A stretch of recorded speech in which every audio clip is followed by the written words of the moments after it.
The art of standards is knowing what not to standardize. Standardize everything and you kill innovation, standardize nothing and chaos wins. In this episode, I will show you how to strike the right balance using one of the most powerful tools in the book, the Standards Balance Matrix. I learned this lesson the hard way. The danger of forcing global consistency without considering local reality hit me before we even officially kicked off the standards project. We had just selected a new vendor for workplace hardware, millions in savings. Everything looked perfect until I got a call from Michael, the vendor's account executive. There is an order from China for 3,000 devices. They are not part of your standard catalog. What kind of standards, I asked. Compact, $300 Linux-based laptops. Should I approve it? Without hesitation, I said, absolutely not, reject it. 2 hours later, the IT country manager from China called me directly. Why are you blocking our order? Doesn't meet our standards, I replied confidently. His response hit me like a freight train. Standards? Our sales reps earn $300 a month. If we give them $1,400 laptops, they will get killed running through the streets. We need different standards here. In that moment, I realized I had fallen into the trap, chasing global consistency without seeing local reality. That call revealed a truth I will never forget. Global doesn't mean one size fits all. In this case, I had options. Define a specific standard for China or approve an exception. Both had consequences. I needed a structure to decide what is worth standardizing, what deserves exceptions, and where best of breed fits. That structure became the Standards Balance Matrix. The Balance Matrix helps leaders decide what belongs in the core, where to invest in cutting-edge advantage, and what to simply ignore. Imagine a grid with 4 zones: green, red, yellow, and gray. Let me walk you through them. The green zone, standards candidates. The green zone is your backbone. These are the solutions, processes, and rules that cover 60 to 90% of your needs. They bring clarity, reduce complexity, and scale across the enterprise. Think of ERP or HR systems, workplace tools like email and conferencing. Not just technologies, also global security, protocols, compliance processes like GDPR or data formats like CSV and JSON. Standardize them once, and you unlock speed and trust everywhere. Number 2, the red zone, best of breed. The red zone is different. This is where you deliberately choose something cutting edge, not yet widely adopted, to gain an advantage.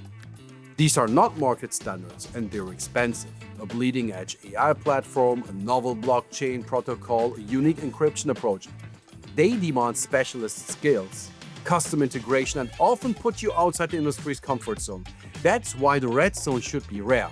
Use it strategically when differentiation really matters and you're willing to pay the price for being first. Number 3, the yellow zone, temporary exceptions. Now let's talk about the yellow zone, temporary exceptions. These are controlled, time-bound deviations that exist to maintain momentum. Imagine rolling out a transformation program.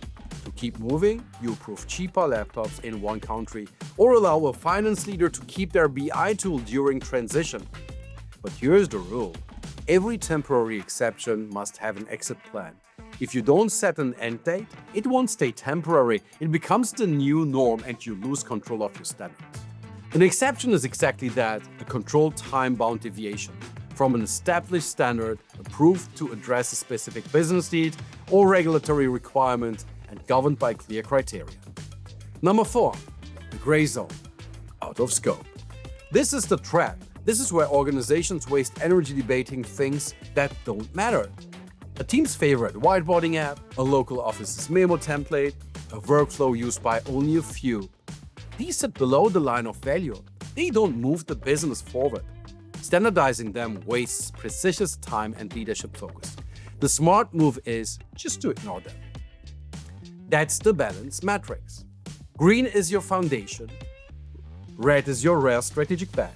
Yellow is your controlled adaptation. Gray is wasted effort. The art of leadership is knowing where to place each decision, because not everything deserves to be standardized. Think about your portfolio today. Which solutions are true standards? Which ones are best of breed? Which exceptions are dragging on too long? And where are you wasting time below the line of value? Here are today's key effects. Standards cover the 60 to 90% that create scale and efficiency.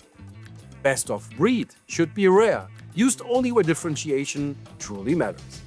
Temporary exceptions keep momentum, but must always be justified, time-bound, and have an exit plan. Out of scope, items sit below the line of value. Don't waste energy standardizing them at all.